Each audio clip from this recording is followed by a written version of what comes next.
எல்லா படைப்புக்கும் எல்லா உயிருக்குமான இறைவன் ஒருவனே என்பதை உணராத வரையில்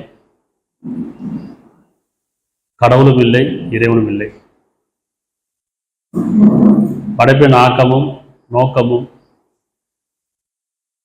தொடக்கமும் முடிவும் அறியாத வரையில் வழிபாடும் இல்லை, பிரார்த்தனையும் இல்லை.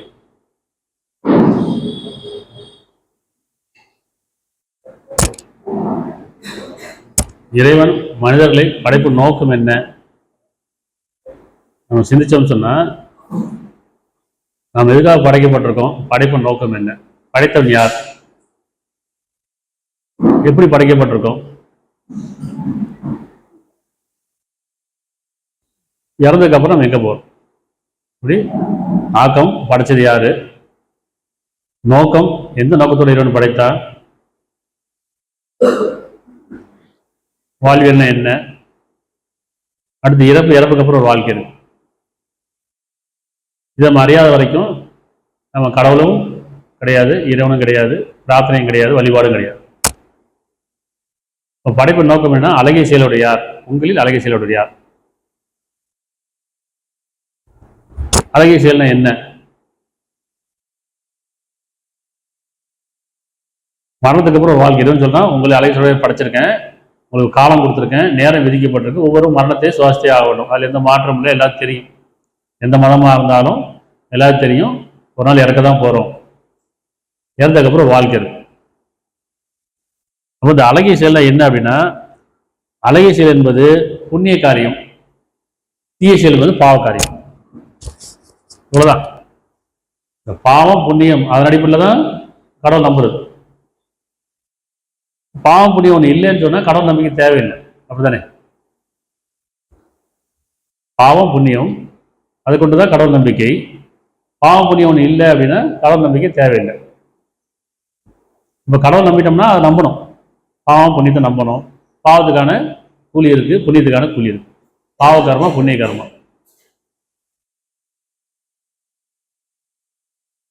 அப்போ பாவம்னா என்ன, புண்ணியம்னா என்ன? நம்ம நிறைய பேர் பாவம்னா தெரியல, புண்ணியம்னா தெரியல. எண்ணங்கள்லேருந்து பாவம், செயல்லேருந்து பாவம், பார்வையிலேருந்து பாவம் இருக்கு இல்லையா? புண்ணியமும் அப்படிதான், எண்ணங்கள்லேருந்தும் பார்வையிலிருந்தும் செயலிருந்தும் பார்வை புண்ணியம், பாவம் புண்ணியம் இருக்கு. நம்ம அதை சரியா உணர்றோமா, எது பாவம் எது புண்ணியம் உணர்றோமானா உணரல. பாவத்துடைய விளைவு இந்த உலகத்திலையும் இருக்கு, மறுமையிலையும் இருக்கு. அதே மாதிரி புண்ணியத்துக்கான விளைவும் இந்த உலகத்திலையும் மறுமையிலையும் இருக்கு. இப்போ பாவம்னா என்ன, புண்ணியம்னா என்ன அப்படின்னா, பாவம் சொன்னா மனசாட்சிக்கு விரோதமாக, இது ஆன்மா, ஒவ்வொருத்தருக்கும் ஆன்மா கொடுக்கப்பட்டிருக்கு, அதில் நன்மை தீமை அறிவிக்கப்பட்டிருக்கு அப்படின்னு சொல்றான். ஆன்மாவின் மீதும் அதை செவ்வாய் ஆக்கிய மீது சத்தியமாக அப்பா நன்மை தீமை பிரித்து அறிவித்தான். யார் அதை பேணிக் கொள்கிறாரோ, அந்த ஆன்மாவை பேணிக் கொள்கிறாரோ அவர் வெற்றியடைந்து விட்டார். யார் அதை உதாசனம் தோல்வியடைந்து விட்டார். ஆன்மான என்ன, மனசாட்சி. அப்ப பாவம் சொன்ன மனசாட்சிக்கு விரோதமாக, பிற மனிதருக்கு நம்ம செய்யக்கூடிய காரியம் பாவ காரியம். மனசாட்சி கட்டுப்பட்டு நாம் பிறகு செய்யக்கூடிய காரியம் புண்ணிய காரியம். அவ்வளவுதான். அப்ப எல்லாத்தையும் மனசாட்சி இருக்கு தானே? மனசாட்சி எல்லா மனிதர்கிட்டையும் இருக்குது, மதம் கடந்து இருக்குது, ஜாதி கடந்து இருக்குது, நிறம் கடந்து, மொழி கடந்து எல்லாத்தையும் மனசாட்சி இருக்கு. அதுக்கு உருவம் கிடையாது. மனசாட்சிக்கு மதம் கிடையாது, உருவம் கிடையாது, மொழி கிடையாது, நிறம் கிடையாது. அது ஒரு உணர்வு இல்லையா? அப்ப இந்த பாவம் என்ன, மனசாட்சிக்கு புறம்பாக செய்யக்கூடிய ஒவ்வொரு செயலும், ஒவ்வொரு எண்ணமும் அது பாவமா இருக்கு. புண்ணியம்னா என்ன, மனசாட்சி கட்டுப்பட்டு பிற மனிதர் செய்யக்கூடிய தர்ம காரியம் புண்ணியமா இருக்கு. இப்போ தர்மம் அதர்மம் இதுதான் மனசு அறிவிக்குது. மனசாட்சினா இருக்குது தர்மம் அதர்மம். தர்மம்னா என்ன? புண்ணிய காரியம். அதர்மம்னா பாவ காரியம். நம்ம தான தர்மம்ன்றது வேற. தானம் தர்மம்னா தானம்னா கொடுக்கறது, தர்மம்னா நியாயமா கொடுக்குறது. தர்மம்ன்றது என்ன அர்த்தம்? தர்மம் அதர்மம். தர்மம்னா நியாயம். இந்த நியாயத்தை பின்பற்றுறது தான் புண்ணிய காரியம். இப்ப இதன் அடிப்படையில் மனிதனுடைய கொடுக்கல் வாங்கல் அப்படிதான் அமைக்கப்பட்டிருக்கு. வேற எந்த உயிரினத்துக்கும் கொடுக்கல் வாங்கலாம் கிடையாது. மனிதனுக்கு மட்டும் கொடுக்கல் வாங்கல். உறவு கொடுக்கப்பட்டிருக்கு, நட்பு கொடுக்கப்பட்டிருக்கு, சமுதாயம் கொடுக்கப்பட்டிருக்கு இல்லையா? உங்களுக்கு அழகிய செல்வடையா? இந்த அழகிய செல்வம் எப்படி? கொடுக்கல் வாங்கல் அப்படிதானே? ஒன்று கொடுத்து ஒன்று பெறுறோம். பிறட்ட அதாவது தன்னிடமிருந்து ஒன்றை கொடுத்து தனக்கு தேவையான ஒன்றை பெறுறதுதான் கொடுக்கல் வாங்கல். தன்னிடமிருந்து கொடுத்து தனக்கு தேவையான ஒன்றை வாங்குறது கொடுக்கல் வாங்கல். இது வெறும் வியாபாரம் மட்டும் இல்லை, தொழில் மட்டும் கிடையாது, பணம் மட்டும் கிடையாது, குணத்திலிருந்து வருது. இது குணத்திலிருந்து வருதா இல்லையா? உணர்வா இருக்குது. இப்போ அந்த கொடுக்கல் வாங்கல் வரும்போது என்ன, இது ஒரு எண்ணிக்கை இருக்குது, ஒரு அளவு இருக்குது, ஒரு எடை இருக்குது, நிறுவனம் இருக்கு. இதுல மோசம் செய்யாங்கிறான். இந்த கொடுக்கல் வாங்கல் மனிதர்களில் வரும்போது ஒரு எண்ணிக்கையின் அடிப்படையில், ஒரு அளவின் அடிப்படையில், ஒரு நிறுவன அடிப்படையில் உங்களுடைய கொடுக்கல் வாங்கல் இருக்கு. இதுல நியாய உணர்வோட பின்பற்றுங்க. எடை மோசம் செய்யாதீங்க, அளவு மோசம் செய்யாதீங்க, எண்ணிக்கையில மோசம் செய்யாதீங்க அப்படிங்கிற அத்தியாயம் 11 85 86.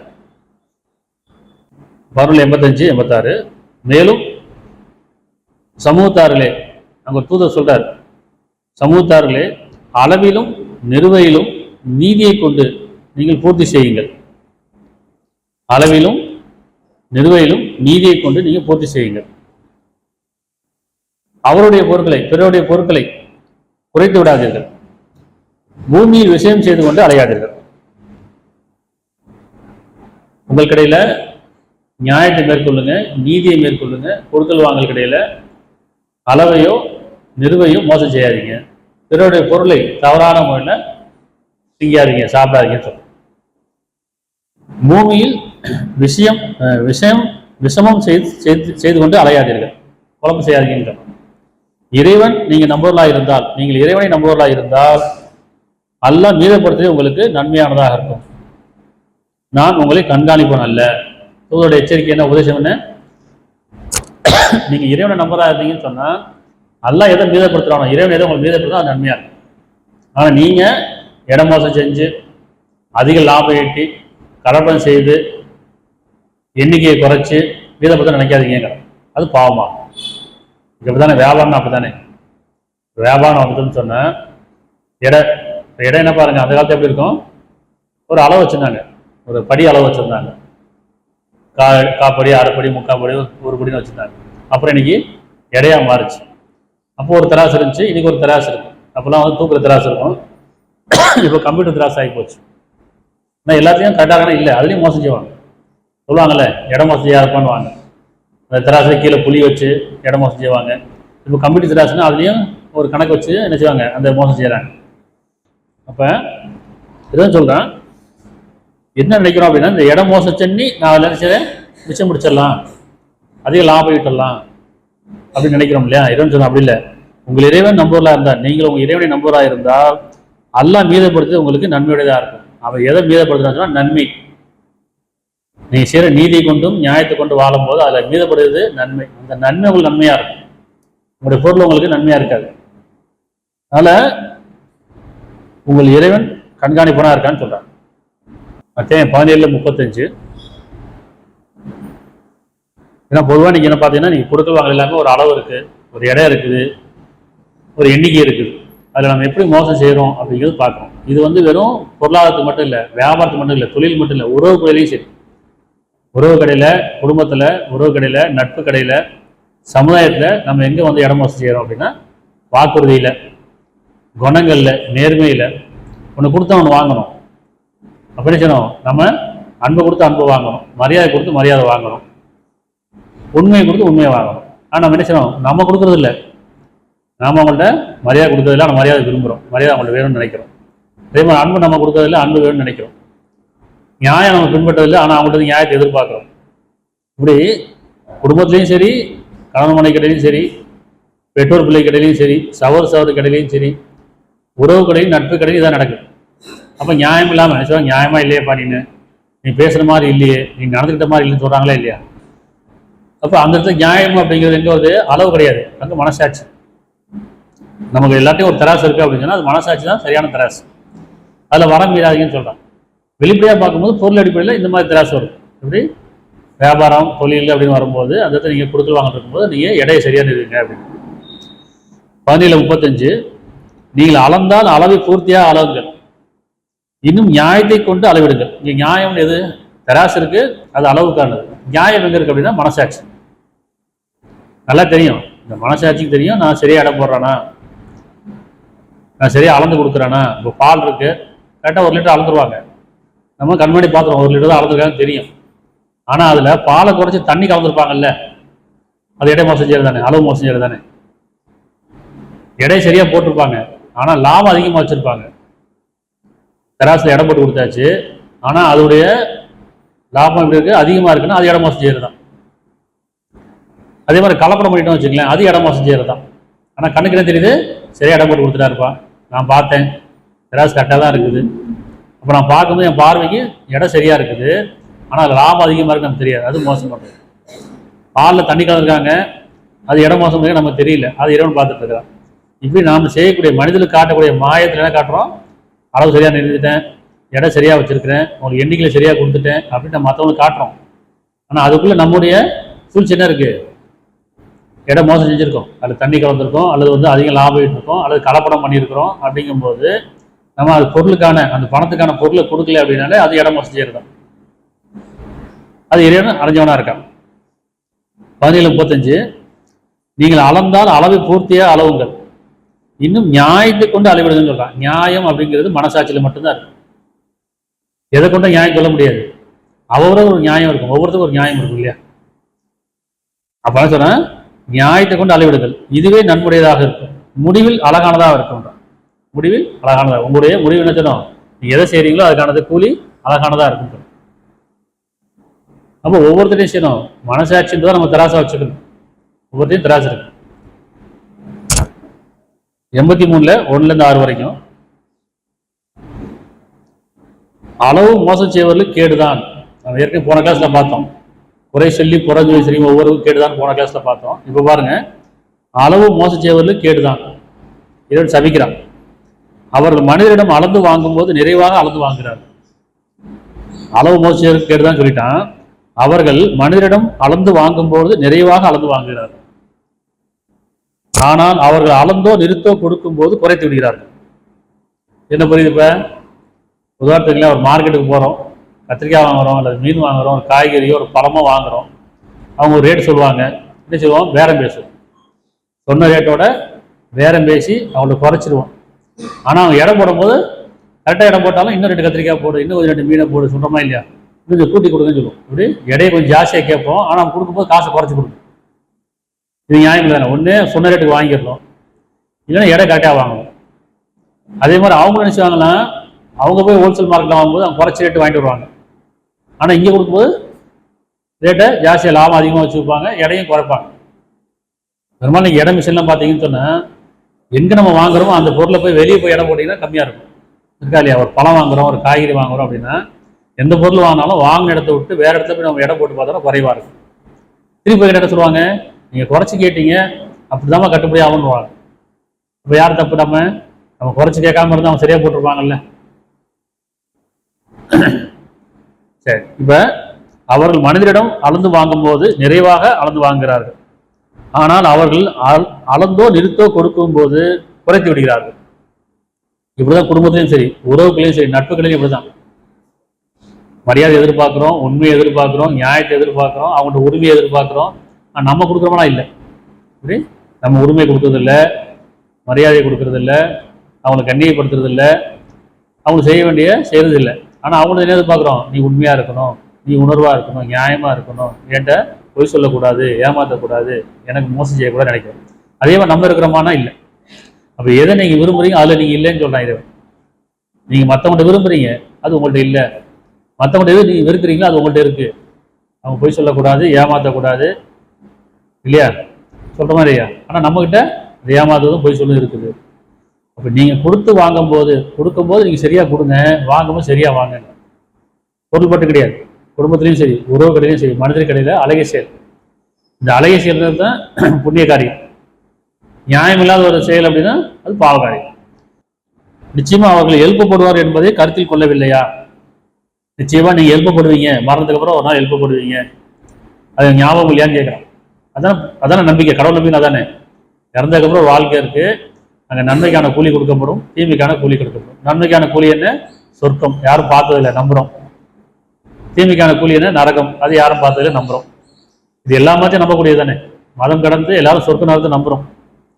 அது வெவ்வேறு, ஒவ்வொரு மதத்துக்கும் வெவ்வேறு சொர்க்கம் நரகம் சொல்லிக்கலாம், அது வேற விஷயம். நம்பிக்கை என்ன? தப்பு செஞ்சா கூலி உண்டு, நன்மை செஞ்சா அதுக்கான கூலி உண்டு. அப்ப நிச்சயமாக அவர்கள் எழுப்பப்படுவார்கள் என்பதை அவர் கருத்தில் கொள்ளவில்லையா? கருத்தில் கொள்ள புரியுதா? ஞாபகம் இல்லையான்னு கேட்கிறேன். மகத்தான ஒரு நாளுக்காக, அந்த நாள் எப்படி இருக்கும்? மகத்தான ஒரு நாள், தப்பிக்க முடியாத நாள், சிபாரிசு இல்லாத நாள். எது நம்ம போய் சொல்ல முடியாது, இல்லை எனக்கு இன்னும் கொஞ்சம் நாள் கொடு, நான் மறுபடி போய் நான் சரியா செஞ்சுக்கிறேன், இது எனக்கு இன்னும் அவகாசம் கொடுன்னு சொல்ல முடியாது. ஒரு தவணை வந்துட்டா முந்த பிந்த முந்த, அப்படிதானே? போன யாரும் திரும்பினது இல்லை, யாராவது திரும்பி இருக்காங்களா? அப்படி. அதனால மகத்தான ஒரு நாளுக்காக அகிலத்தாரின் இறைவன் முன் நிற்கும் நாள், அகிலத்தார் இறைவன் முன் மனிதர்கள் நிற்கும் நாள், அந்த நாளுக்கு பயந்துக்கணும்னு சொல்றோம். நம்ம ஒவ்வொரு செயலும் ஒவ்வொரு எண்ணமும் அந்த நாளுக்கு பயந்துக்கணும். ஒவ்வொருத்தரும் தராசு வைக்கப்படும். அவங்ககிட்ட ஒரு தராசு இருக்கு, கடவுள்கிட்ட ஒரு தராசு இருக்கு, இறைவன் ஒரு தராசு இருக்கு, நம்மகிட்டே ஒரு தராசு இருக்கு. இப்ப நம்ம தராசு அவன் தராசு ஒத்து போதான்னு பார்ப்போம். எடை எப்படி நமக்கு மனசாட்சி கொடுக்கப்பட்டிருக்கு, இதே மனசாட்சியை கொண்டு அங்கே எடை போடப்படும். இங்கே அந்த மனசாட்சி வேலை செய்யல, எப்படி தப்பாக கையில முள்ளு காட்டுது, ஆனால் அங்கே போனால் கரெக்டாக காட்டும். அப்படித்தானே? இரண்டு போனால் இந்த தராசு ஒன்றும் செய்ய முடியாது. இங்கே வேணா நம்ம செய்யலாம், தராசுக்கு கம்ப்யூட்டர் கிளாஸை தான் மாற்றி வைக்கலாம், கீழே கொஞ்சம் ஏதாச்சும் வெயிட் அதிகமாக வைக்கலாம், அளக்கும் போது உள்ளுக்குள்ள ஏதாச்சும் நம்ம வச்சுக்கலாம். ஆனால் இங்கே உள்ள தராசு நியாயம் இல்லாமல் இருக்கு. ஆனால் இறைவன்கிட்ட ஒரு தராசு இருக்கும்ல, கடவுள்கிட்ட, அந்த தராசு ஒன்றும் செய்ய முடியாது.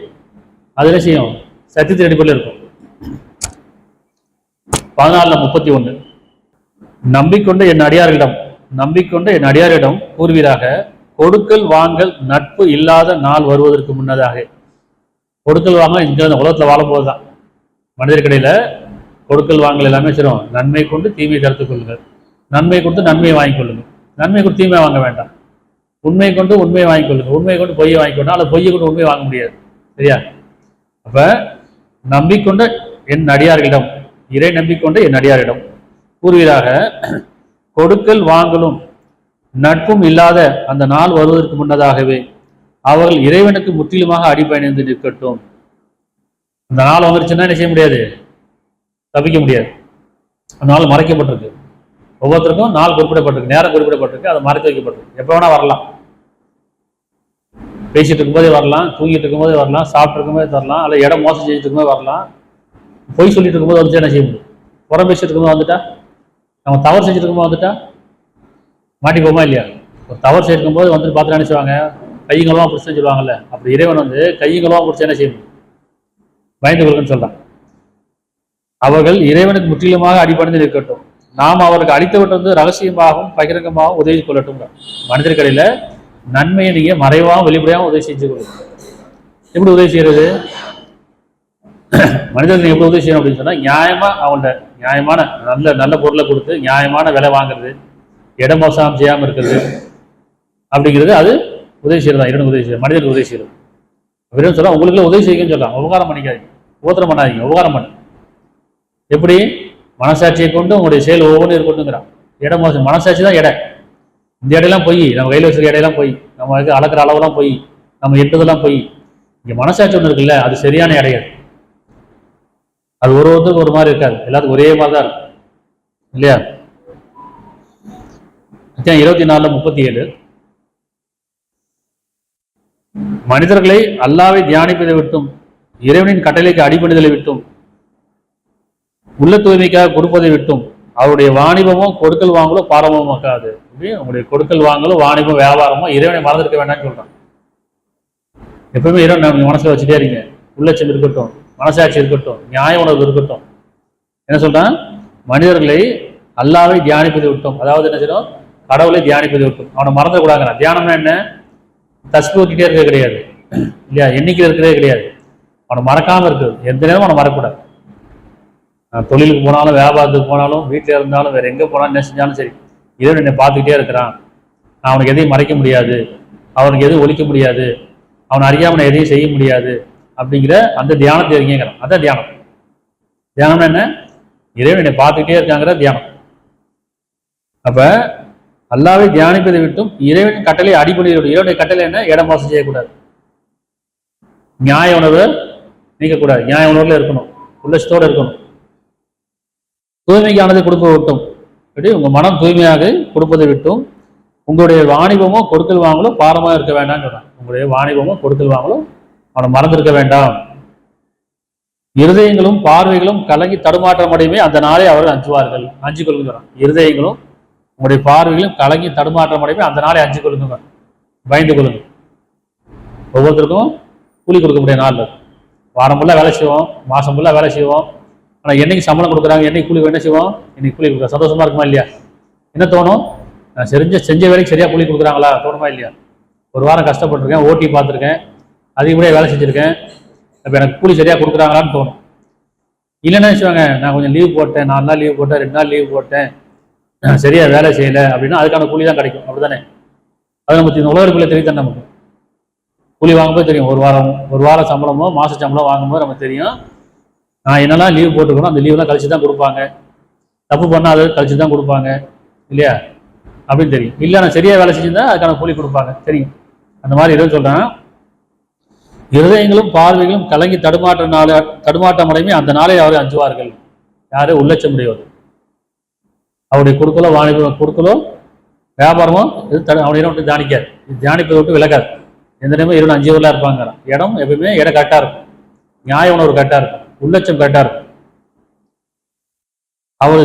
அவர் செயல்களில் மிக அழகான அவர்களுக்கு அல்லாஹ் கூலியாக கொடுப்பான். யார் உள்ளச்சத்தோட வாழ்றாங்களோ, உள்ளச்சத்தோட செயல்படுறாங்களோ, மனிதர்களில் இடம் மோசம் செய்ய மாட்டாங்களோ, அளவை குறைக்க மாட்டாங்களோ, அவருக்கு என்ன சொன்னா, அவருடைய செயல்களில் மிக அழகானதை அவர்களுக்கு அல்லாஹ் கூலியாக கொடுப்பதாகவும், அவனுடைய நல்லவர்களை கொண்டு மேலும் அவன் அதிகப்படுத்துவதற்காகவும், மேலும் அல்லாஹ் தான் நாடியோர் கணக்கின்றே கொடுக்கின்றான். அவன் கணக்கின்றே கொடுக்கின்றான். நீங்க கணக்கு குறைச்சிட்டீங்கன்னா அங்கே அல்லாவும் குறைச்சிருவான், இறைவனும் குறைச்சிருவான். நீங்க கணக்கு குறைக்கல அப்படின்னு சொன்னா, நியாயமா இருந்தீங்கன்னா உங்களுக்கு அதிகப்படியா நான் கொடுப்பேங்கிறான். சரியா? அதனால நம்ம நீங்க கொடுக்கல் வாங்கல தான் வியாபாரம் போயிட்டு இருக்கு. வியாபாரமாகட்டும், குடும்பமாகட்டும், உறவாகட்டும், எல்லாமே கொடுக்கல் வாங்கல் தான். வியாபாரம் மட்டுமே கிடையாது. மனிதர்கிடையில, குடும்பத்துல, கணவன் மனைவி இடையில கொடுக்கல் வாங்கல் இருக்கு. இது அன்பு, பண்பு, பரிவு, நியாயம், உண்மை இல்லையா, மரியாதை, உணர்வு எல்லாமே இருக்கு. அதே மாதிரி தான் பெட்ரோல் பில்லு கிடையாது. அதே மாதிரி சகோதர கிடையாது, நட்பு கிடையாது, உறவு கிடையாது. இதுல நீங்க எப்படி நியாயமா நடந்துக்கிறீங்க, எப்படி உண்மையா நடந்துக்கிறீங்க? உங்களுக்கு இடம் மோசம் செய்யாதீங்கிறான். கணவன் மனைவிகள் இடம் மோசம் செய்யாதீங்க, பெட்ரோல் பில்லுக்கு இடம் மோசம் செய்யாதீங்க, சகோதரர்களுக்கு இடம் மோசம் செய்யாதீங்க, உறவு கடையில் இடம் மோசம் செய்யாதீங்க. இடைனா எந்த இடம்? மனசாட்சியில இருக்க இடைய மோசம் செய்யாதீங்க.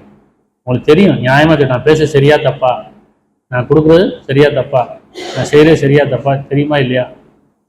அந்த நாளை அஞ்சுட்டிங்கன்னா சரியா இருக்கும். இல்லைன்னு சொன்னா நியாயம் தவறிடுவீங்க, இடம் மோசம் செஞ்சிருவீங்க, அளவு மோசம் செஞ்சிருவீங்க. அப்படி செய்யும்போது உங்களுக்கான கூலி நிச்சயமா இறைவன்கிட்ட இருக்குது. எப்படி இருக்குது? 21:47.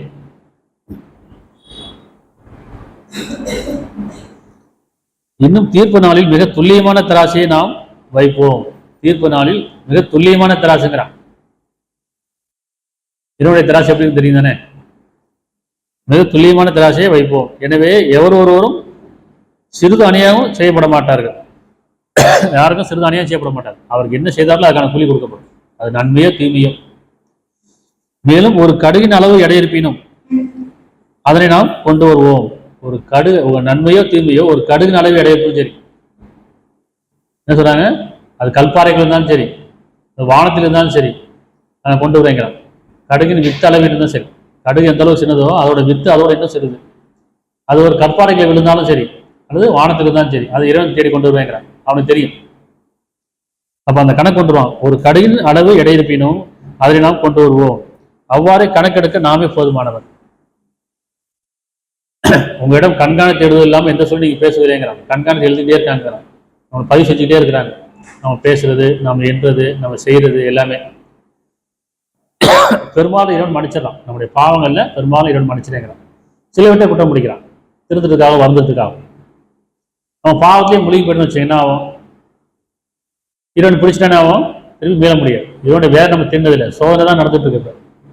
ஆனால் அவன் வேதனை வரும்போதே பயந்து கொள்ளுன்னு சொல்றான். இவனுடைய வேதனை வந்துட்டு யாராலும் தப்பிக்க முடியாது. அந்த வேதனை எப்படி இருக்கும்? இடம் மோசம் செய்யறவர்களுக்கு தான், அளவு மோசம் செய்யறவர்களுக்கு, நியாயம் உணவு தவறுறவர்களுக்கு, அநியாயம் பண்றவர்களுக்கு, வரம் மீறவர்களுக்கு தான் இவனுடைய வேதனை வந்து அடையும். அதனால அன்றைய தினம் நியாயத்திற்கு உறுதி. அன்றைய தினம் நியாயத்திற்கு உறுதி. அப்போது யாருடைய எடை நிறைவாக இருக்கிறதோ அவர்கள் வெற்றி அடைவார்கள். அத்தியாயம் 7, 8, 9. அந்த நாளை கஞ்சி கொள்ளுங்க. ஒவ்வொருத்தரும் அந்த நாளை கஞ்சி கொள்ளுங்கள். மரணம் இருக்குது, மரணத்துக்கு அப்புறம் வாழ்க்கை இருக்குது, அன்றைக்கு கூலி கொடுக்கப்படும். அன்றைய தினம் நியாயத்திற்கு உறுதிங்கிறான். அப்போது யாருடைய எடை நிறைவாக இருக்கிறதோ, எடை அர்த்தம் நன்மைக்கான எடை நிறைவாக இருக்கிறதோ அவர்கள் வெற்றி அடைவார்கள். இன்னும் யாருடைய நன்மை குறைவாக இருக்கிறதோ அவர்கள் நம் அத்தாட்சிகளை மறுத்து, நம்முடைய வசனங்களை மறுத்து மாறு செய்த காரணத்தால் அவர்கள் தமக்குத்தாமே நஷ்டவைத்துக் கொண்டவர்கள் ஆவார்கள். ஒண்ணுமே இல்லைங்க, நம்ம கிட்ட மனசாட்சி இருக்குது, அதுல நியாய உணர்வு இருக்கு, இவ்வளவுதான். பெருசா வெளியே போயெல்லாம் அலைய வேண்டியதில்லை, நியாயத்தை போய் தேடலாம் அவசியம் இல்லை. நமக்குள்ளதான் இருக்குது நியாயம். ஒவ்வொரு நேரமும் சரி, நான் பேசுறது கரெக்டா, நான் பார்க்கறது கரெக்டா, நான் செய்யறது கரெக்டா, நான் கொடுக்கறது கரெக்டா, வாங்குறது கரெக்டா அப்படிங்கிறது நம்ம மனசாட்சி இருக்கா இல்லையா? அப்புறம் கொடுக்கல் வாங்கல் இல்லாமல் இல்லை. மனிதர்களிடையில கொடுக்கல் வாங்கல் இருக்கு, வேற எந்த வீட்டிலும் கொடுக்கல் வாங்கலாம் கிடையாது. மனிதர்களிடையே கொடுக்கல் வாங்கல் இருக்கு. அப்போ அந்த கொடுக்கல் வாங்கல் என்ன செய்யணும்? இடம் மோசம் செய்யாதீங்கிறான், அளவு மோசம் செய்யாதீங்க. அளவு மோசம் ஒவ்வொருவரும் கேடுதாங்க. அந்த கேடு எப்போ அமைய நமக்கு? அது வறுமையாவோ, நோயாவோ, கடனாவோ, கஷ்டமாவோ, இழப்பாவோ அடையுதா இல்லையா? ஒரு பக்கம் லாபம் ஈட்டுருவோம், ஒரு பக்கம் நஷ்டம் அடைஞ்சிட்டே இருக்கும். இருக்கு, அதை பார்க்கவே செய்யறோம். ஒரு பக்கம் லாபம் ஈட்டின மாதிரியே இருக்கும், ஒரு பக்கம் நஷ்டம் அடைஞ்சிட்டே இருக்கும். ஒரு பக்கம் சம்பாதிக்கிற மாதிரி இருக்கும், ஒரு பக்கம் செலவு பண்ணிட்டே இருக்கும். வீண் விரயம் பண்ணுவோம். இப்படி நிறைய சம்பாதிக்கமா தெரியும், அநியாயமா சம்பாதிச்சுட்டு ஆனால் அநியாயமா போயிடும். ஒன்று லஞ்சமாக போவோம், இல்லைன்னா வந்து ஆஸ்பத்திரிக்கு மருத்துவமாக போவோம். அப்படி இல்லைன்னு சொன்னால் பணம் ஒன்று பறி போயிடும், யாரும் திருட்டு போயிடுவாங்க. இல்லைன்னா வந்து நம்ம கூட இருக்கவங்களே மோசம் பண்ணி போயிடுவாங்க, ஏமாத்திடுவாங்க அப்படின்னு சொல்லுவாங்களே. நல்ல காசு என்ன செய்யாது, நியாயமாக சம்பாதிச்ச காசு எங்கேயும் போவாதானே. ஆனால் ஏன் போகுது? அப்போ நம்மகிட்ட நியாயம் இல்லை, நம்ம சம்பாதிச்சதுல நியாயம் இல்லை. அப்புறம் சொன்னால் மோசம் செய்யாதீங்க, அளவு மோசம் செய்யாதீங்க, ஒவ்வொருத்தரும் கேடுதாங்க. அப்போ இந்த அழகிய செயல், படைப்பின் நோக்கமே அழகிய செயல் தான். அழகிய செயல் என்ன? நல்ல காரியம் செய்யக்கூடிய, புண்ணிய காரியம் செய்யக்கூடியவர்களாக வாழுங்க. அதே மாதிரி உறவுக்குள்ள வந்தாலும் சரி. என்ன சொன்ன 14:126, இன்னும் நீங்கள் தண்டிப்பதாக இருந்தால் எந்த அளவு தண்டிக்கப்பட்டீர்களோ அது போன்ற அளவே நீங்கள் தண்டியுங்கள். அதாவது நீங்க உங்களை யாராவது தண்டிச்சுட்டாங்கன்னு சொன்னா உங்களால அதே அளவு தண்டிக்க முடியுமான்னு பாருங்கிறான். இல்லைன்னா மன்னிச்சிருங்கிறான். ஏன்னா வரம்பீறக்கூடாது. அதே அளவு ஒரு அவங்க கோவப்பட்டாங்க, ஒரு கோபமா பேசிட்டாங்க, நம்ம திரும்பி கோவப்பட எப்படி இருக்கும்? நம்முடைய கோவம் இன்னும் அதிகமா இருக்கும். திரும்பி அவங்க ஆத்திரப்படுவாங்க இல்லையா? அப்ப கோவம் ஆத்திரமா என்ன ஆகும்? அளவு ஜாஸ்தியாயிரும். அப்புறம் ஆத்திரம் இன்னும் அதிகமான சண்டையாயிரும். அப்போ அளவு மீறாதீங்கிறான். அதே அளவு கோவப்பட முடியலையா, விட்டுருக்கு, மன்னிச்சு விட்டுருக்கு. ஒருத்தர் அடிக்கிறாங்க, நம்ம திருப்பி அடிப்போம் வச்சுங்க. திருப்பி அடிச்சுட்டு ஆகும், அதே வலி இருக்காது, அதிகமான வலி இருக்குமா இல்லையா? கண்ணுக்கு கண், பல்லுக்கு பல்லு, காது காது, மூக்குக்கு மூக்கு அப்படி சொல்றான். அதுக்கு தான் அளவுங்கிறான். அப்போ ஒருத்தர் அடிச்சா பல்லு உடஞ்சிருச்சு, ஒரு பல்லு உடஞ்சிருச்சுன்னா அதே பல்ல உடைக்க முடியுமா? அதே வலி இருக்குமா? கோவத்தில் அடிச்சா, ஆத்திரத்தை அடிச்சா வேற பல்லு உடைக்கணும், அது குற்றங்கிறாயிரம், பாவங்கிறான். அப்போ முடியாதுல்ல, அவங்களால நியாயம் அடக்க முடியாது. அப்படின்னு சரிங்க, மன்னிச்சிருங்க. பாருங்க, இன்னும் நீங்கள் தண்டிப்பதாக இருந்தால் எந்த அளவிற்கு நீங்கள் தண்டிக்கப்பட்டீர்களோ, காயப்பட்டப்பட்டீர்களோ அதே போன்ற அளவுக்கு நீங்கள் தண்டியுங்கள். பொறுத்து கொண்டா நிச்சயமா அது பொறுமையாளருக்கு மிக மேன்மையானதாக. பொறுத்து கொள்ளுங்கிறான். பொறுத்து கொள்ளுங்கள், சைத்து கொள்ளும், பலப்படுங்க. பொறுமையோட நல்லா இருக்கும். அப்போ உங்களால் அளவு மீற முடியல, அளவோட இல்லைன்னு சொன்னா அளவு மீறிடாதீங்க, இரண்டுக்கு பயந்துருங்க. அப்போ இரண்டை விட்டுருங்க, பொறுப்பை பிடிச்சி. இது குடும்பத்தில் அப்படிதான். கணவன் மணிக்கெல்லாம் ஒருத்தர் கோவப்பட்டா இன்னொருத்தர் கோவப்படாதீங்க. ஏன்னா அந்த கோவம் ஆத்திரமா மாறிச்சு, ஆத்திரமா வச்சுனாவும் அதே குடும்பத்தை பெரும் பிரச்சனை ஆயிடும். அப்போ ஒருத்தர் பொறுத்து கொள்ளுங்க, சைத்து கொள்ளுங்க. அதே மாதிரி பெற்றோர் பிள்ளை கடையில, உறவு கடையில, நட்பு கடையில, எல்லார் கடையிலும் சரி உங்க அளவு மீறாதீங்க. அதில் பழி தீர்க்க முடியாது, பழி வாங்க முடியாது, பழி தீர்த்துக்கலாம். பழி தீர்க்கிறது, பழி வாங்க ரெண்டு விஷயம் இருக்கு. பழி வாங்குதுன்னா அது மேலே மேலே பழி வாங்கிட்டே போக வேண்டியதான். பழி தீர்த்துனா என்ன? சரி, நான் கோவப்பட்டேன், அவங்க கோவப்பட்டாங்க, நான் யார் மீதோ கோவப்பட்டிருக்கேன், அதோடைய பாவனை எனக்கு வந்துருச்சு, சரி நான் பழி தீர்த்துக்கிறேன், ரைட், ஓகே. நான் உங்களுக்கு எதுவுமே செய்யலை, ஆனால் வேற யாருக்கும் செஞ்சு எனக்கு வந்து அடையுது, ரைட், அது இறைவனுக்காக நான் செய்றேன், பழி தீர்த்துக்கிறேன் அப்படின்னு நம்மளே நம்ம கழிச்சுக்கலாம், பழி தீர்த்துக்கலாம். பழி வாங்குதுன்னா என்ன? திருப்பி நான் என்ன செஞ்சேன், அவங்க பழி வாங்கிட்டு அது இன்னும் அதிகமாகிட்டே இருக்கும், அந்த கோபமும் சங்கடமும் அதிகமாகிட்டே இருக்குமா இல்லையா? இப்படி பழி தீர்த்துக்க சொல்றான், பழி வாங்காதீங்கன்னு சொல்றேன். 9:24 கூறுவீராக, உங்களுடைய தந்தைமார்களும் உங்களுடைய பிள்ளைகளும் உங்களுடைய சகோதரர்களும் உங்களுடைய தம்பதியாக நீங்களும் உங்களுடைய குடும்பத்தாரும் நீங்கள் திரட்டிய செல்வமும் நஷ்டம் ஏற்படும் என்று நீங்கள் அஞ்சுகின்ற வியாபாரமும் நீங்கள் விருப்பத்துடன் வசிக்கும் வீடுகளும் அல்லாவையும் அவன் தூதரையும் அவனுடைய வழியில் அறப்போர் புரிவதை விட உங்களுக்கு பிரியமாக இருக்குமானால் அல்லாஹ் அவனுடைய கட்டளை கொண்டு போய் எதிர்பார்க்கிறது. நெருக்கமான உறவு கடையில் தான் கூட்டு குடும்பமாக இருக்கும், அது நெருக்கமான உறவாக இருக்கும், இங்கே வியாபாரம் இருக்குது, தொழில் இருக்குது, எல்லாமே இறைவன் கொடுத்துருக்கான். நான் என்ன சொல்கிறேன், இங்கே இடமாசம் செய்யாதீங்க, இறைவனுடைய கட்டளை என்ன, இடமாசம் செய்யாதீங்க, அளவு மாசம் செய்யாதீங்க, உங்களுக்கு இடையில இதுதானே செய்யுது. அப்படி செய்யும்போது சொல்கிறேன் பாருங்க, உங்களுடைய தந்தைமார்கள், உங்களுடைய பெற்றோர், உங்களுடைய பிள்ளைகள், உங்களுடைய சகோதரர்கள், கணவன் மனைவி, இன்னும் குடும்பத்தார்கள், நீங்கள் திரட்டி செல்வம், இங்கே இடமாசம் செய்யும். செல்வம் வரும்போது தான் மோசம் ஆரம்பிக்கும். எங்கே ஆரம்பிக்கிறோம்? பணம். பணத்தின் அடிப்படையில், பொருள் அடிப்படையில் தான் இங்கே என்ன செய்யறோம், இடமாசம் செய்ய ஆரம்பிக்கிறோம், பொய் சொல்ல ஆரம்பிக்கிறோம், ஏமாற்ற ஆரம்பிக்கிறோம், நயவஞ்சம் பண்ணுறோம், எல்லாமே இந்த பொருள் அடிப்படையில் தான். இப்போ இந்த கூட்டு குடும்பமாக இருக்கும்போது நீங்கள் திரட்டிய செல்வம் நஷ்டம் ஏற்படுமோ என்று அஞ்சுகின்ற வியாபாரம், ஒரு தொழில் இருக்கு, வியாபாரம் இருக்கு, பண்ணிட்டு இருக்கிறோம், எங்கே நஷ்டமாயிருமோ, நமக்கு இல்லாமல் போயிருமோ, அதிக பங்கு கிடைக்காம போயிருமோ, இந்த மாதிரி என்ன வரும்போது தான் உங்களுக்கு என்ன செய்றீங்க, துவம் பண்ண ஆரம்பிக்கிறீங்க, வரமீற ஆரம்பிக்கிறீங்க. அப்போ இடமோசம் மனசாட்சியில் விட்டுட்டு இடமோசம் செய்ய ஆரம்பிக்கிறீங்க. பங்கு பிரிக்கும் போதோ அல்ல பங்கு போடும் போது என்ன செய்ய இடமோசம் செய்ய ஆரம்பிக்கிறீங்க. அப்போ சொன்னால் நஷ்டம் ஏற்படுமோ நீங்கள் அஞ்சுகின்ற வியாபாரமும் நீங்கள் விருப்பத்துடன் வசி வீடுகளும் இறைவன் கொடுத்துருக்கான், அது உங்களுக்கு கொடுத்த வீடு தான், அதில் இறைவனுக்கு கண்ணியமாக வாழுங்க, இறைவனை தியானிங்க, அதில் சமாதத்தை பின்படுங்க. ஆனால் அங்கேயும் என்ன செய்யணும், வீடுனா குடும்பம், வீடுனா என்ன குடும்பம், விருப்பத்துடன் வசி வீடுகளும் அல்லாவையும் அவன் தூதரையும் அறப்போர் வழியில், அவனுடைய வழியில் அறப்போர் புரிவதை விட, அவனுடைய வழி என்ன, நியாயத்தை நிலைநாட்டுங்க அர்த்தம், இடமோசம் யாருங்க அர்த்தம். அதை விட உங்களுக்கு இது பிரியமா இருக்கணும், எது, இந்த பொருளும் இந்த உறவும் இந்த குடும்பமோ இல்லை இந்த வியாபாரமோ இந்த பொருள் காசு இந்த வீடு வாசல் இதெல்லாம் பிரியமா இருக்குன்னு சொன்னா என்ன சொன்னான், அல்லாஹ் அவனுடைய கட்டளை கொண்டு போய் எதிர்பார்த்துங்க. எப்படி கொண்டு வருவான், பொருளை அச்சத்தாலும் பசியினாலும் உயிர் விளைச்சல் ஆகிட்டு இழப்பினாலும் சோதிப்பாங்கிறான். அப்படி சோதனை வரதுக்கு மேலே திரும்பிடுங்க. நீங்க எதை நம்புறீங்களோ அது இல்லாமல் போயிடும், எதை பெருமைப்படுறீங்களோ அது இல்லாமல் போயிடும், எதை கொண்டு நீங்க வரம்புறீங்களோ அது இல்லாமல் போயிடும். அப்போ அதில் ஒரு சோதனை கொண்டு வந்துடுவேன். அப்போ உடலும் அச்சத்தாலும் பசியினாலும் உயிர் விளைச்சல் ஆகிட்டு எழுப்பினாலும் சோதிப்போம். இங்கே பொறுமையோட செய்து கொடுங்க. பொறுமை ரொம்ப அவசியம். வரம்பீராமக்குன்னா பொறுமை அவசியம், நிதானம் அவசியம், கவனம் அவசியம். நல்ல பாவிகளே நேர்வழி செலுத்துவதில்லை. எது பாவி, நியாயம் தவறும் போது, இடமோசம் செய்யும் போது, வரம் மீறும் போது, அளவு மோசம் செய்யும் போது பாவிகள் ஆகிட்டீங்க, பாவகாரியம் போயிட்டீங்க. 35:29 நிச்சயமா எவரும் அல்லாவின் கட்டளை ஏற்று இறைவனுடைய கட்டளை ஏற்கிறார்களோ, இன்னும் கடைபிடித்து தொழுகிறார்களோ, இறைவனுடைய கட்டளை கடைபிடித்து தொழுகிறார்களோ, நாம் அவர்கள் அளித்தவிட்டு ரகசியமாகவும் வெளிப்படையாகவும் செலவு செய்கிறார்களோ, அவர்கள் என்றும் அழியாத ஒரு வியாபாரத்தை ஆதரவிக்கிறார்கள். இறைவன் செய்கிற வியாபாரம் என்று அழியாதுங்கிறாங்க. நீங்க பண்ற வியாபாரம் கூட குறைய இருக்கும், இடமோசம் இருக்கும், நஷ்டம் இருக்கும், லாபம் இருக்கும், நிலைச்சிருக்காது. ஆனா இறைவன் பண்ற வியாபாரம் எப்படி இருக்குன்னு சொன்னா, அது என்ன செய்யறாங்க, என்ன வியாபாரம், என்ன லாபம் ஏற்று தானே. இங்க ஒரு லாபம்னா நஷ்டமாயிரும்ல. ஆனா இறைவன் பண்ற வியாபாரம் எப்படி இருக்கும், என்கிட்ட இருக்குங்கிற இறைவன் சொல்றேன், என்கிட்ட இருக்கு, உங்களுக்கு லாபம் என்கிட்ட இருக்கு, நீங்க வந்து நான் கொடுப்பேன், என்கிட்ட சேர்த்து வை. எப்படி இங்க சமாளிச்சு பேங்க்ல போட்டு வைக்கிறோமோ அதே மாதிரி எதுவும் சொல்றேன், நீங்க அங்க போட்டு பேங்க்ல போட்டு பேங்க் திவால் ஆயிரும், ஆனா ஏன் பேங்க் திவால் ஆகாது. அல்லாட்ட பண்ற வியாபாரம் எப்படி இருக்கும், என்கிட்ட சேர்த்து வைக்கிறான், ஒவ்வொரு எண்ணத்துக்கும் செயலுக்கான கூலி என்கிட்ட இருக்கு. அதனால அல்லாவின் கட்டளை ஏற்கிறார்களோ, அல்லாவுடைய கட்டளைனா இடமோசம் செய்யாதீர்கள், இன்னும் கடைபிடித்து தொழுகிறார்களோ, யார் அதை கடைபிடிக்கிறார்களோ, நாம் அவர்கள் அளித்தவனது ரகசியமாக வெளிப்படையாகவும் நல்லது செலவு செய்கிறார்களோ, அவர்கள் என்றும் அழியாத ஒரு வியாபாரத்தை அதில் எந்த வழியான இம்மையிலும் மறுமை அழியாது. ஏன்னா நம்ம செய்கிற ஒவ்வொரு செயலும் இம்மைக்கு மறுமைக்கான இருக்கணும், இம்மைக்கு மட்டுமே இருக்கக்கூடாது. நம்ம சம்பாதிக்க பணமாகட்டும் பொருளாகட்டும் நன்மையாகட்டும் தீமையாகட்டும் எல்லாமே இம்மைக்கு மறுமைக்கானதுன்றது புரிஞ்சுக்கணும். அப்போ நான் எதோ ஒரு செயல் செஞ்சாலும் மறுமைக்கும் சேர்த்து செய்யணும்.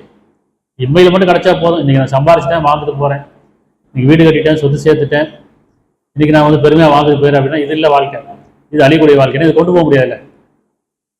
இதெல்லாம் இந்த உலகத்தில் அணிக்கிறதோடு சரியா போயிடும். நம்ம மறுமையில அப்போ நம்ம ஒவ்வொரு செயலும் மறுமைக்கான இறந்ததுக்கப்புறம் ஒரு வாழ்க்கைக்கு இருக்குல்ல, அந்த வாழ்க்கை சேர்த்து வைக்கிறோமா பார்க்கணும். அதுதான் என்று மனித ஒரு வியாபாரம். அவருக்குரிய நற்கூலி அவருடைய நற்கூலி அவர்களுக்கு அவன் முழுமையாக கொடுப்பான். யார் இம்மைக்கு மறுமைக்கு சேர்த்து வியாபாரம் பண்றாங்களோ, அதான் இறைவனிடத்தில் வியாபாரம்னா கொடுக்கல் வாங்க, இடம் வசதி செய்யாம, அவருக்குரிய நற்கூலி அவர்கள் முழுமையாக கொடுப்பான். இன்னும் அவர் தன் அருளிலிருந்து இன்னும் மிகுதப்படுத்துவான். நிச்சயமா அல்லாஹ் மிக மன்னிப்போம், நன்றியேற்போம். ஆகவே இடம் மோசம் செய்யாதீங்க அப்படின்றது. இடங்கிறது பொருள் இல்லை, நம்ம கருவியில கிடையாது, மனசாட்சியில் இருக்கு. ஒரு வியாபாரம் பண்ணணும்னு வச்சுங்களேன், அது ஒரு லாபம் வச்சிருக்கோம். முதல்ல ஒருத்தர் வந்துறாரு, பேரம் பேசுறாரு, நம்ம செய்யறோம், இல்லைங்க குறைக்கலாம் முடியாது, லாபமே கிடையாதுன்னு சொல்றோம், ரொம்ப கடைநீடாக பேசிடுறோம், வாங்கிட்டு போயிடுறாரு. இன்னொருத்தர் வராரு, தெரிஞ்சவர், அவர் கொஞ்சம் குறைச்சி கேட்குறாரு, அவருக்கு 10 ரூபா குறைச்சி கொடுக்குறோம், சரியா? இன்னொருத்தர் வராரு, அவர் கொஞ்சம் இல்லாதப்பட்டவர், அவருக்கு என்ன கேட்குறாரு, அவருக்கு லாபமே இல்லாமல் கொடுத்துட்றோம். இது நியாயமா இருக்கா? ஒருத்தருக்கு லாபமே இல்லாமல் கொடுத்தாச்சு, ஒருத்தருக்கு 10 ரூபா கொடுத்து கொடுத்தாச்சு, ஒருத்தர் குறைக்கவே மாட்டேன்றோம். ஆனால் அறிவு நடிப்பில் நியாயம் கிடையாது. ஆனால் மனசாட்சி என்ன சொல்லுது, எனக்கு நியாயமா தெரியுது, இவர் இல்லாதப்பட்டவர், இவருக்கு நான் லாபத்தை குறைச்சி கொடுத்துருக்கேன், அவர் கொஞ்சம் வசதி கம்மியானது, அதில் லாபத்தை 10 ரூபா குறைச்சிருக்கேன், அவர் இருக்கப்பட்டவர், அவர்கிட்ட இருக்க நான் வாங்கிட்டேன், லாபத்தை வாங்கிட்டேன். இன்னும் சொல்ல போனால் சும்மா கொடுப்போம், ஃப்ரீயாக கொடுப்போம், எனக்கு முதல்ல இருந்து கொடுக்குறது இருக்குது. அப்போ இது எல்லாமே சரி, நியாயம் எங்க இருக்குது, மனசாட்சியில் இருக்குது. ஆனால் வெளிப்படையாக பார்த்தா இது நியாயம் இல்லைங்க, நான் கேட்டால் குறைக்க மாட்டேன்ட்டீங்க, அவருக்கு 10 ரூபா குறைச்சிருக்கீங்க, அவருக்கு 50 ரூபா குறைச்சிருக்கீங்க, அவருக்கு சும்மா கொடுத்துருக்கீங்க, கேட்டால் கேட்க முடியாது. ஏன்னா நியாயம் எங்கே இருக்குது, என் மனசாட்சியில் இருக்குது. ஆனால் வெளிப்படையாக பார்த்தா அது நியாயம் கிடையாது, அப்படிதானே? அதே மாதிரி நம்ம போய் எங்கே பேரம் பேசும்போது நமக்கு நாம அநியாயம் பண்ணிக்கிறோம். ஒருத்தர் நியாயமான ரேட்டு சொல்லுவாங்க, கரெக்டான விலையை சொல்லுவாங்க, நம்ம ஒரு வாட்டி பேரம் பேசுவோம், 2 வாட்டி பேரம் பேசுவாங்க, அடுத்து நம்மளை பார்த்தோன்னே சொல்லுவாங்க, கொஞ்சம் கூட்டி தான் சொல்லுவாங்க, இவர் வந்தால் பேரம் பேசுவாங்க, குறைச்சி கேட்பாங்க, கேட்ட விலையை கொடுக்க மாட்டாங்கன்னு சொல்லுவாங்க, கொஞ்சம் அதிகப்படி அது இப்போ பழக்கமாயிடும். நம்ம மட்டும் இல்லை, மற்றவங்களும் அதே பழக்கமாயிரும். பரவாயில்ல, இவங்களுக்கு தெரியல, இவங்களுக்கு கூட்டி சொன்னாலும் இவங்களுக்கு தெரியல அப்படின்னு அவங்க ஏமாற்றிடலாம். இவங்க நினைச்சிடறாங்கன்னு சொன்னால் சரி நான் குறைச்சி வாங்கி வந்துட்டேன், அவங்க ஏமாத நினைச்சிட்டு. அப்போ ஒருத்தருக்கு ஏமாத்திக்கிற எண்ணம் தான் நடக்குதுங்க. நியாயம் என்ன, பொருளுக்கு ஏற்ற விலையா இருக்குதா, அப்படி நியாயமான பொருளாக இருக்குதா அப்படின்னு நம்ம புரிஞ்சுக்கணும். அப்புறம் பேரம் பேசும்போதும் நம்ம கவனத்தை கொள்றோம், பேரம் பேச வேண்டாமே, சரியப்பட்டா வாங்கிக்கணும், இல்லைன்னா விட்டு போயிடணும். அப்போ அடுத்தவங்க கரெக்டாக சொல்லிடுவாங்க. நம்ம என்ன செய்வோம், எடையும் அதிகமாக வாங்கிப்போம், பேரமும் பேசிட்டு இருக்கோம், குறைச்சி கொடுப்போம், அப்படித்தானே? அப்போ சின்ன வியாபாரம் பெரிய வியாபாரம் அதை செஞ்சுட்டு இருக்கோம். இப்போ வியாபாரங்கிறது உங்கள்கிட்ட செய்யறது கிடையாது, இது இறைவனுக்கு உங்கள்கிட்ட செய்யறதுங்கிறோம். நீங்கள் பண்ணுற வியாபாரம் வந்து மனிதர்கிடையில கிடையாது, உங்களுக்கு மனசாட்சி கிடையில, அப்போ இறைவனுக்கும் உங்களுக்கு இடையில நடக்கிற வியாபாரம். உண்மை கொண்ட வியாபாரம் இறைவனுக்கு உங்களுக்கு உள்ளது, பொய்யான வியாபாரம் உங்களுக்கும் சைத்தானுக்குரியது. அப்போ பொய்யான வியாபாரம் பண்ணாங்க. பொய்யான வியாபாரம் எப்படி இருக்கும், இடம் மோசம் செய்யறது, அளவு மோசம் செய்யறது, கலப்படம் பண்ணுறது, இல்லை கூட்டி கொடுக்கறது, குறைச்சி கொடுக்கறது, இது எல்லாமே சைத்தான் உங்களுக்கு அழகாக இருக்கும். ஏன்னா பொருள் அடிப்படையான பொருள் வந்துட்டா குணம் கெட்டு போயிடும், பணம் வந்தால் குணம் கெட்டு போயிடும் தானே.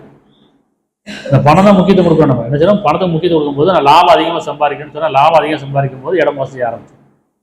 பொருள் அடிப்படையாக வாங்கும்போது அபகரிக்க ஆரம்பிச்சாங்க. அபகரிக்காதீங்கன்னு சொல்கிறான். நீங்கள் மற்றொரு பொருளை நீங்கள் அபகரிக்காதீர்கள். முதல்ல சொன்ன மாதிரி தான், வெளிப்படையாக நம்ம எல்லாம் நியாயமாக கொடுத்துட்றோம், இடம் கரெக்டாக இருக்குது, ஆனால் அளந்து கொடுத்தாச்சு, பால் அளந்து கொடுத்தாச்சு, அதில் தண்ணி கலந்துருக்கிறது மொத்தமாக தெரியாது, நமக்கு தெரியும், இறைவனுக்கு தெரியும். ஆனால் 1 லிட்டர் அளந்து கொடுத்தாச்சுல, 100 கிராம் என்ன தண்ணி கலந்துருக்கு, 100 கிராம் பால் எடுத்து 100 கிராம் தண்ணி கலந்துருக்கு. அதே மாதிரி தான் நம்ம ஒவ்வொரு பொருளும் விற்கும் போதெல்லாம் நான் நினைச்சேன் கரெக்டாக கொடுத்துட்டேன், ஆனால் லாபம் அதிகமாக வச்சிருக்கேன், அல்லது கலப்படம் பண்ணியிருக்கேன், அல்லது அளவு குறைச்சிருக்கேன். இதெல்லாம் பாவத்தை சேரும். நம்ம பாவம் முடியும்னு நினைக்கிறோம். நான் யாருக்கு என்ன பாவம் நினைக்கிறோம், அன்றாட வாழ்க்கையில் நம்ம என்னெல்லாம் பாவம் செய்கிறோம்.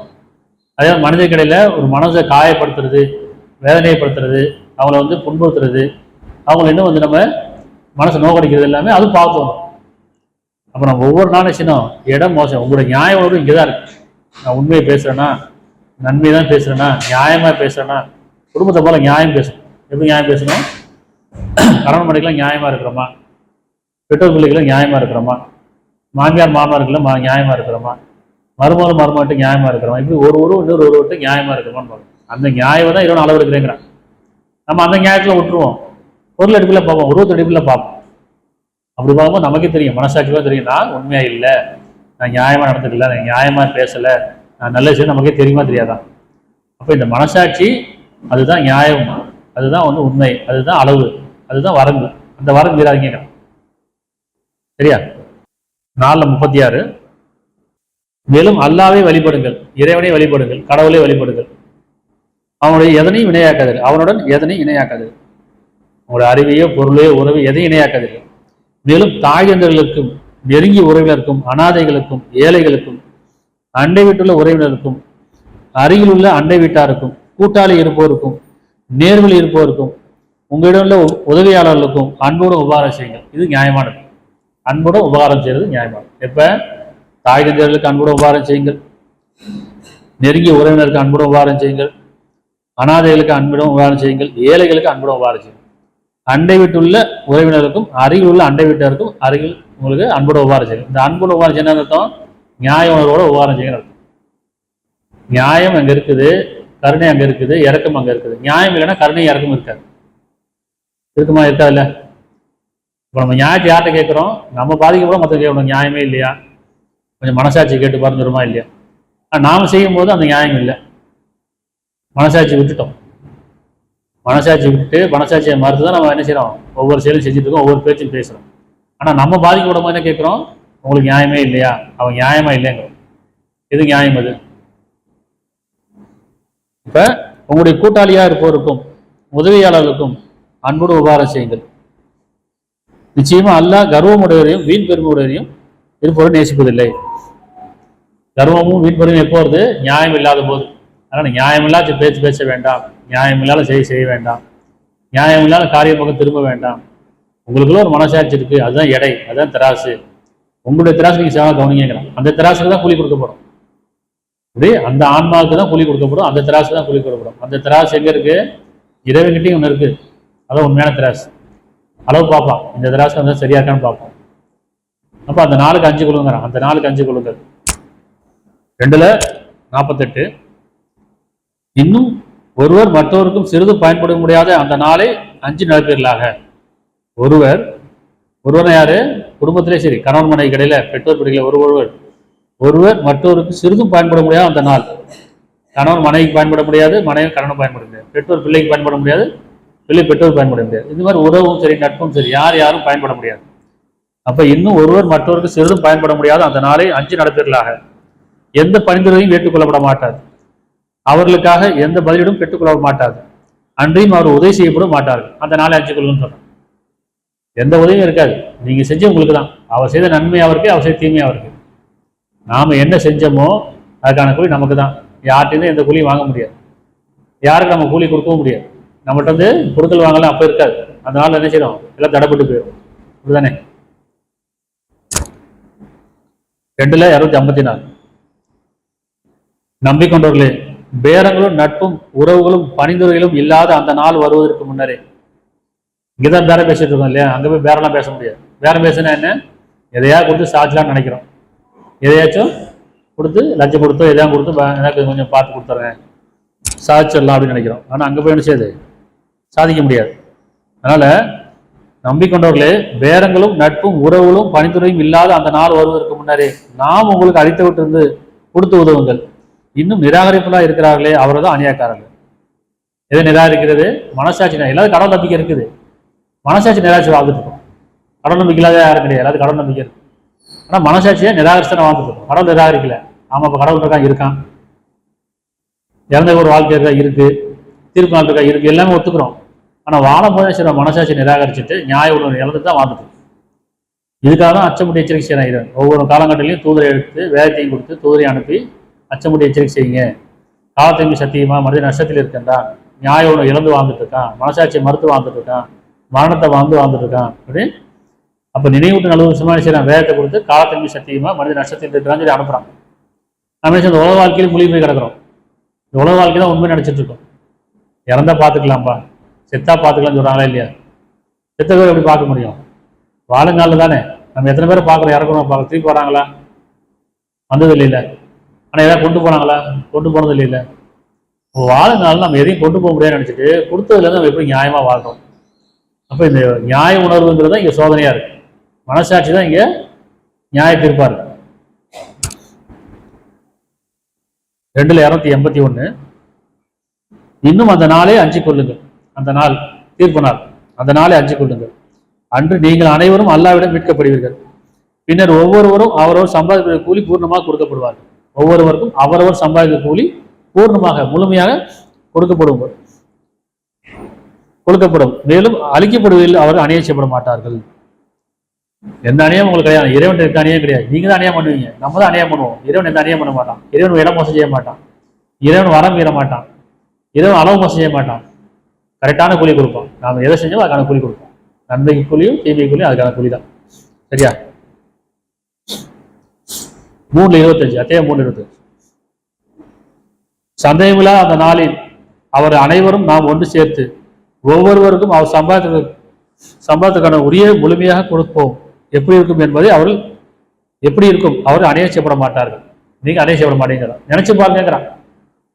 நீங்க சம்பாதத்துக்கான கூலி கொடுக்கும்போது நினைச்சு பாருங்க. நீங்க ஐயோட நம்பரா இருந்தா, மறுமையை நம்பரா இருந்தா, மறுமைக்கு அப்புறம் வாழ்க்கைக்கு நம்பரா இருந்தீங்கன்னு சொன்னா அந்த நாளுக்கு அஞ்சு கொள்ளும். இல்லப்பா பொருள் அவனு இல்லை, இறந்ததுக்கப்புறம் அவனு கிடையாது, மறுமையில அவனு கிடையாது அப்படின்னா கடவுள் நம்பாதீங்க. வழிபாட போவாதீங்க. வழிபாடு வந்து போக வேண்டாம், பிரார்த்தனை பண்ண வேண்டாம். நான் பிரார்த்தனை பண்ணாம இல்லையே.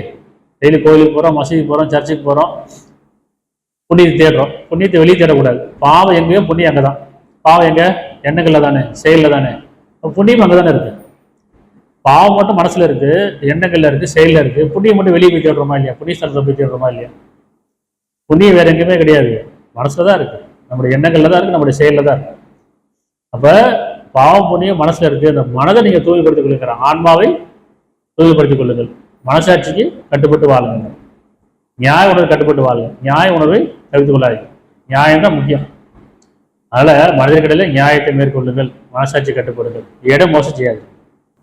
31-33 அத்தியாயம் 31-33. மனிதர்களே உங்கள் இறைவனுக்கு அஞ்சிக் கொள்ளுங்கள், இன்னும் அந்த நாளைக்கு பயந்து கொள்ளுங்கள். மனிதர்களே உங்களுடைய இறைவனுக்கு அஞ்சிக் கொள்ளுங்கள், இன்னும் அந்த நாளை குறித்து பயந்து கொள்ளுங்கள். தந்தை தன் மகனுக்கு உதவ மாட்டார், பிள்ளையும் தன் தந்தைக்கு எதையும் நிறைவேற்றி வைக்கலாது. நிச்சயமாக அல்லாஹ்வுடைய வாக்குறுதி உண்மையானதாகும். ஆகவே உலக வாழ்க்கை உங்களை ஏமாற்றிட வேண்டாம். ஏமாற்றணும் அல்லாஹ் கொடுத்து ஏமாட்டாது.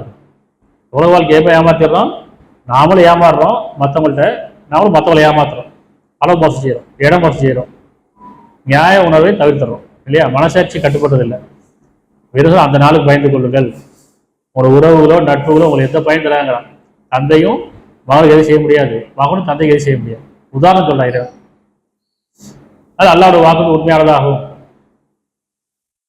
என்ன செய்யறோம்? அப்பா இறந்துட்டாருன்னா நிதி கொடுக்குறாங்க, அப்புறமேல அவருக்கு நன்மை செய்யறதுக்காக இந்த உலகத்துல வாழ காலங்கள்ல அவரை தவற விட்டுட்டு அவர் இறந்ததுக்கு அப்புறம் அவருக்காக ஏதாவது செய்யணும்னு சொல்லுமா இல்லையா? அப்பாவோ அம்மாவோ இல்லை உறவுகளோ, பாத்தியா போறேன், ஜபம் பண்றேன், நிதி கொடுக்குறேன், ஏதாவது போய் சேருமா? போய் சேராது இல்லை. நம்ம இறந்துட்டா நமக்காக செஞ்சா சேருமா? சேராது. நாம என்ன செஞ்சுக்கிறோம் அதான் கொண்டு போக முடியும். நமக்காக யாரும் செய்ய முடியாது, நம்ம யாருக்கும் செய்ய முடியாது. இறந்ததுக்கு அப்புறம் இறந்தவங்களுக்காக நம்ம செய்ய முடியாது, நாம் இறந்ததுக்கு நமக்காக யாரும் செய்ய முடியாது. நாம வாழுனால என்ன செய்யறோமோ அதுக்கான கூலி தான் கொடுக்கப்படும். அதுக்குதான் மனசாட்சி கொடுக்கப்பட்டிருக்கு, ஆன்மா கொடுக்கப்பட்டிருக்கு, நியாய உணர்வு கொடுக்கப்பட்டிருக்கு. அதில் இடம் மோசம் செய்ய வேண்டாம். சரியா? திருப்பி 83-1 இருந்து அளவு மோசம் செய்ய ஒவ்வொருவருக்கு கேடுதான், அளவு மோசம் செய்வர்களுக்கு கேடுதான். அவர்கள் மனிதனிடம் அளந்து வாங்கும் போது நிறைவா அளந்து வாங்குகிறார்கள், ஆனால் அவர்கள் அளந்தோ நிறுந்தோ கொடுக்கும் போது குறைத்து விடுகிறார்கள். நிச்சயமாக அவர்கள் எழுப்பப்படுவார்கள் என்பதை கருத்தில் கொள்ளவில்லையா? மகத்தான ஒரு நாளுக்காக அகிலத்தார் இறைவன் முன் மனிதர் நிற்கும் நாள், நாம இறைவன் நிற்கக்கூடிய நாள், அந்த நாளுக்கு பயந்து கொள்ளணும்.